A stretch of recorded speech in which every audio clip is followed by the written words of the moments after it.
The series kicks off with a breathtaking showdown between two legendary masters. Sword chess slashes through the air, lightning shatters the ground, and the flashy techniques are enough to make your jaw drop. You might think this is the story of a war god at his peak, but in reality, it's either a distant memory or a legend from a bygone era. Enter our protagonist, Li Qingshan.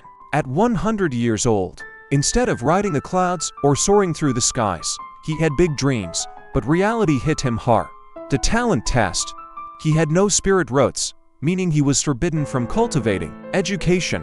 He failed his imperial exams repeatedly. Business. He was bullied and driven out by corrupt merchants. He spent his life as a humble blacksmith, working just to survive. Talk about a hard luck protagonist. Li Qingshan is the definition of a man who tried his best but was ghosted by Lady Luck for a whole century.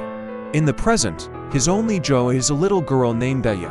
On his 100th birthday, she brings him wild cherries and wishes he could live for 1,000 years like an immortal. Suddenly, an auspicious omen appears. Two cultivators from the Spring and Autumn sect descend on Peach Blossom Village to recruit disciples. The village goes wild. The immortals reveal they returned because, 100 years ago, this land birthed a famous soul infant. Real lore. It's Aya's turn to be tested. Terrified, she touches the spirit stone only after Grandpa Qingshan encourages her. A blinding light erupts. The result, cold water dual spirit roots, with a spiritual sensitivity of 35. This is a rare superior grade spirit root.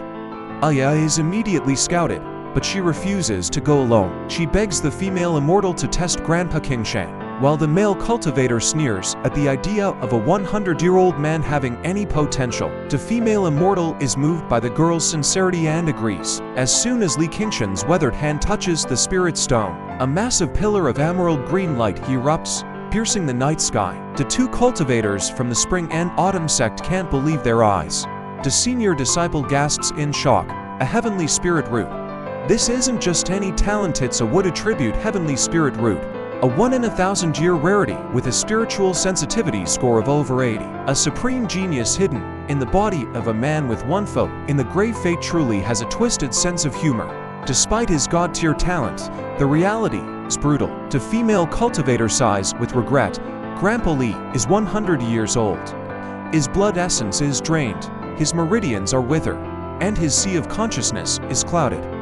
Even with a heavenly spirit root, starting now is technically too late. However, moved by little Aya's tears and unwilling to abandon such a rare talent, the female immortal agrees to bring Grandpa Li back to the Spring and Autumn sect, but only as an outer disciple.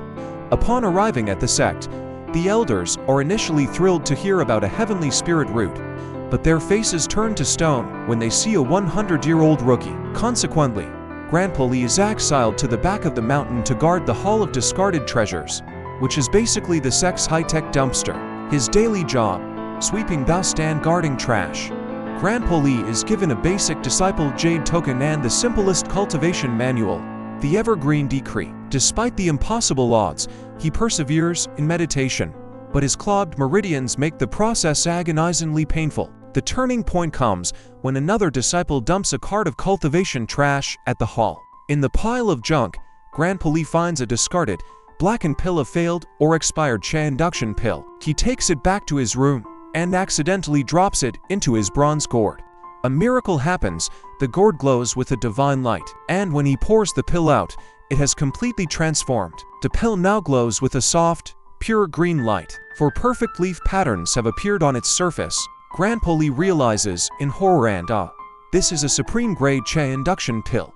Grandpa Li, in awe of his own success, that blackened, useless pill has transformed into a supreme grade Cha induction pill with for perfect leaf patterns. Without hesitation, he swallows it. A torrent of pure spiritual energy surges through him like a storm, shattering the blockages in his age meridians.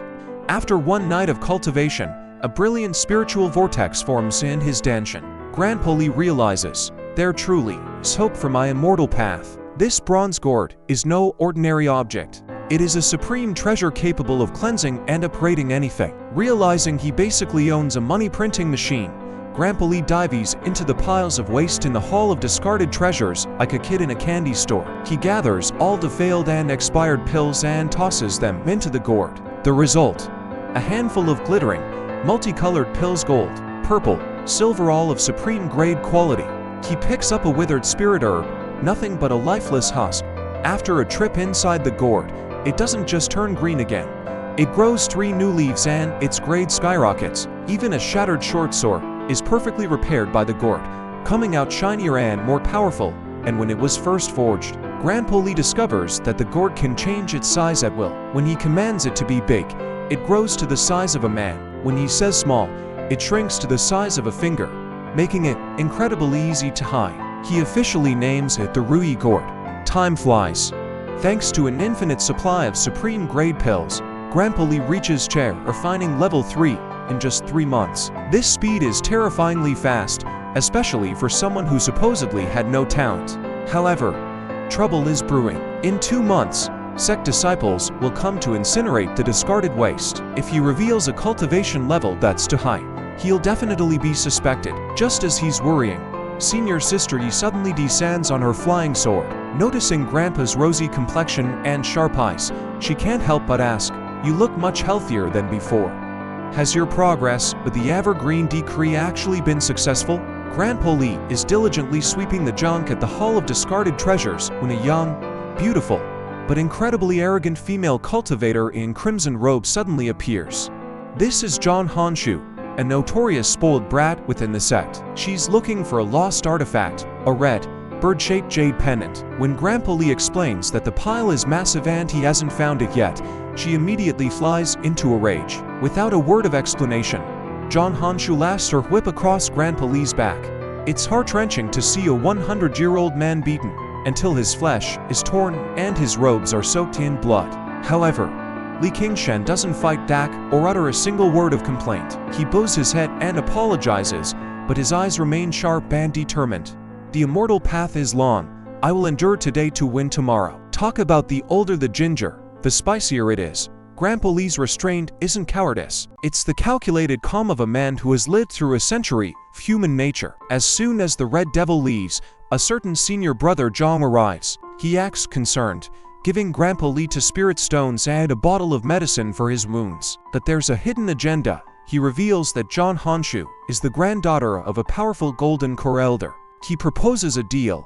If Grandpa finds the jade, he should give it to him first so he can represent Grandpa in returning it, supposedly to shield him from her wrath. In reality, this is a blatant attempt to snatch a treasure. He wants to trade cheap medicine for an artifact he suspects is highly valuable. Back in his room, Grandpa Lee immediately tosses the low-grade spirit stones and the cheap pills into his Rui gourd.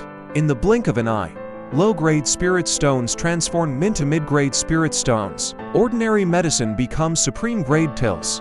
Grandpa Lee smiles. He's playing the long game. Later, he heads back to the junk pile and finally uncovers the item John Honshu was looking for. It's not just a pendant, it's the Crimson Sparrow Jade. As he touches it, a majestic fire phoenix Faden erupts in a blinding flash of light. This is clearly a lost supreme treasure that the entire cultivation world would kill for. Our favorite centenarian, Li Qingshan, finally leaves his junk pile to visit the sect's marketplace. He stuns a shopkeeper by pulling out 2 mid-grade spirit stones. However, instead of buying luxury items, he makes a brilliant move. He exchanges them for a massive bag of 220 low-grade spirit stones. He stocks up on a pile of bottom-shelf, low-quality pills. He's gathering raw materials to feed into his divine gourd for a massive profit. As he leaves, a group of rogue disciples marks him as an easy target, thinking they can rob an old man. They couldn't be more wrong. Li Qingshan, now at chair refining level 3, uses his newfound agility to dash through the bamboo forest like a ghost. He loses the thugs in seconds, leaving them gasping for air while he watches from behind a tree with a smirk. Too young, too naive, he muses. Back in his room, the real magic happens. He pours the bag of low-grade stones and cheap pills into his Rui gourd. The result, the gourd glows, and out come supreme-grade spirit stones radiating a brilliant golden light. Grandpa Lee is now officially a hidden multi-millionaire. He smiles, knowing he has enough resources to cultivate peacefully for an entire year without being bothered. Li Qingshan approaching senior sister Yi at the intersect. With a solemn expression, he bows and says, "Disciple has a matter of great importance to report."